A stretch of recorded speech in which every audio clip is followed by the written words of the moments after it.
Let's take a look at those two laws of thermodynamics that were mentioned. The first law of thermodynamics deals with energy, and the first law of thermodynamics states that energy is conserved in the universe. So if something loses energy by giving off heat, something else has to gain energy. There's no net gain or no net loss of energy. It's simply transferred from one system to another. So energy is conserved. Second law of thermodynamics states that entropy is continually increasing and that increasing entropy is a spontaneous process. So the symbol for entropy is capital S. It's a state function just like enthalpy. The units for entropy are joules per mole degree K. Better way to write it perhaps to make it easier to see is moles Kelvin in the denominator. It's joules rather than kilojoules. Remember, enthalpy is kilojoules per mole. We can find the change in entropy. We can take the sum of the product entropies and subtract from it the reactant entropies. Change in entropy is positive for spontaneous reactions. Change in entropy is negative for non-spontaneous reactions. What we're going to look at is something called the Gibbs free energy equation, and that depends on both the entropy change in a system and the enthalpy change in a system. The book derives the equation for you. We're going to take a look at how it's created. So the Gibbs free energy equation, Gibbs free energy is a measure of the spontaneity of a reaction. And actually free energy in a chemical reaction is energy available from a reaction to do work.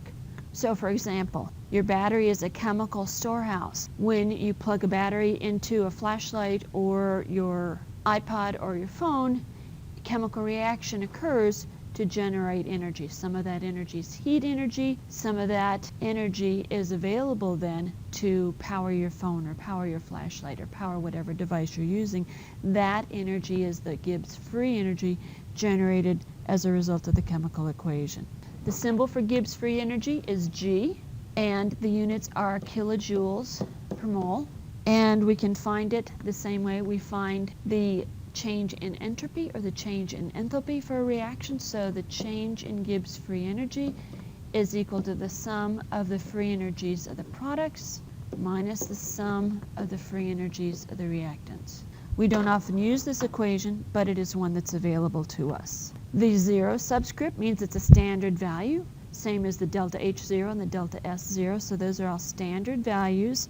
Remember, standard conditions, standard temperature is 25 degrees Celsius, 1 molar solutions, and 1 atmosphere of pressure. So those are my standard conditions when dealing with energy. In general, change in free energy, delta G is positive for a non-spontaneous reaction. Delta G is negative for a spontaneous reaction. And the relationship between delta G and delta H and delta S is the Gibbs free energy equation. And the Gibbs free energy equation is delta G0 equals delta H0 minus T delta S. So delta G is the Gibbs free energy change. Delta H is the enthalpy change. Delta S is the entropy change. And temperature is also a factor in the reaction. One more thing, you can have a positive delta G, you can have a negative delta G. So in between spontaneous reaction and non-spontaneous reaction, in between a positive number and a negative number is 0. So what do you suppose happens when delta G is 0? And hopefully, if you remember from our last 3 chapters, what you would come to the conclusion of is when delta G is 0, we have an equilibrium. So this equation is our link between equilibrium and thermodynamics. So if we take a look at the values for enthalpy and entropy, remember we know positive delta H, endothermic, negative delta H, exothermic, positive delta S, spontaneous, negative delta S, non-spontaneous. We can put those together and use that to help us figure out in general whether a reaction is going to be spontaneous or non-spontaneous based on the delta G values, because that's the overall deciding factor. So let's fill in the chart. When delta H is positive, delta S is positive. We have endothermic for delta H. We have spontaneous for delta S. We're looking at the difference between this number and this number. If the sum of them is negative, then we get a negative delta G and we have a spontaneous reaction. So this is going to be a larger negative number when temperature is high. So this is going to be spontaneous at high temperatures. Now if I have a positive delta H and I have a negative delta S, any way I look at it, I'm always going to have positive delta G, so it's never spontaneous. Make delta H negative, we make delta S positive. So now we have an exothermic reaction. We have a spontaneous change in entropy, and so delta G is always going to be negative, so it's going to be always spontaneous.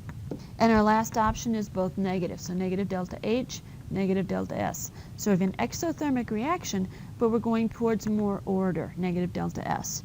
So in this case, we have reactions that are going to be spontaneous at low temperatures, because as that T delta S term gets bigger, we're going to get a more positive value. So when delta H and delta S have the same sign, the reaction's temperature dependent, depending on they're both positive or they're both negative. When delta H and delta S have opposite signs, it's either always spontaneous or never spontaneous, depending on which is positive and which is negative. Let's take a look at a problem and see if we can figure out how to solve this. So we have bromine liquid going to bromine gas, so vaporization. We want to know above what temperature is the reaction spontaneous, and what is the normal boiling point. Well, let's do the second question first. Boiling point, remember, especially if I'm in a closed system, is equilibrium between liquid and vapor. So let's go to our delta G equation. So at equilibrium, we want delta G0 to equal 0. So what that means for us is that delta H0 equals T delta S0. So if we're looking for the normal boiling point, then we want to solve for temperature. So I want delta H0 divided by delta S0. These values are in the back of the book. In that burgundy section of the appendix are all the delta H values, delta S values, and G values for our various substances. We also have to make sure that we put delta H in joules, because delta S is in joules.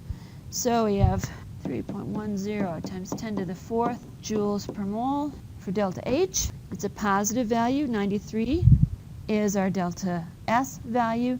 So we do the math and we find the temperature. Temperature is 333 Kelvin. So there's our boiling point. Okay, the first question was, above what temperature is the reaction spontaneous? Well, if we know what the boiling temperature is, then any temperature above the boiling temperature, the reaction will be spontaneous. So essentially, by finding the answer to the second question, we found the answer to the first question.